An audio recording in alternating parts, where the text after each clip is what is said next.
Resepi creamy pasta tom yum. Ada haters kata Nash ni wayang je lebih. So kita masaklah, tunjuk skill sikit. Guys, jom masak creamy pasta tom yum. Okay, let's go. Bawang.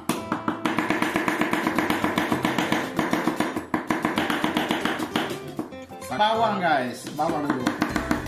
Tengok saya ni. Tengok ni. Gerak tanpa tengok.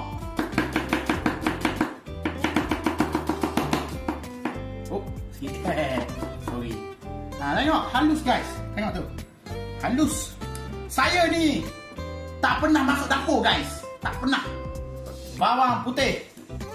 Kita tak perlu kupas. Kita cuma jatuh. Pak, pak. Pak, sikit. Pak, pak. Siap. Terus. Nampak tu? Terus tercabut kulit dia.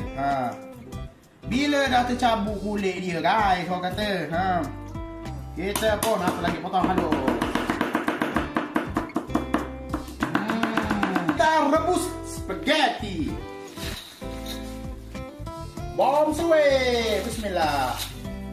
Panas. Okey, kita tumis bawang putih dengan bawang Holland dengan daun limau purut. Kita tak bubur lada sebab kawan kita tak boleh makan pedas. Kita pun asinglah cili tu. Nanti pandai lah kalau nak pedas. Sementara tengah tumis, kita tunggu mi masak. Kita transfer. Alright, itu dia. Saya tak pernah masuk dapur.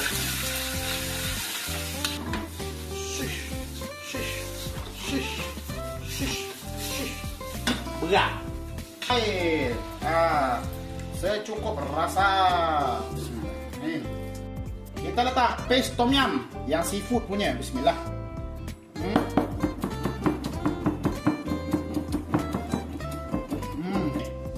Ya. Garam bukit secukup rasa. Pakai garam biasa lah. Gula.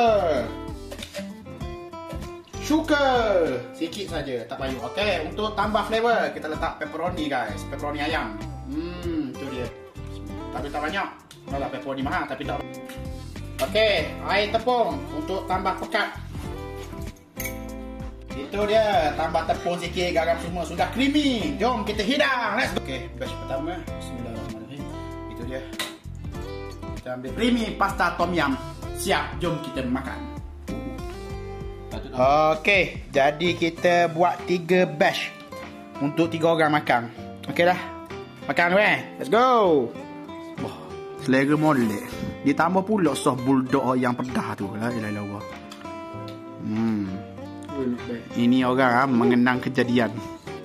Hello. Makanlah.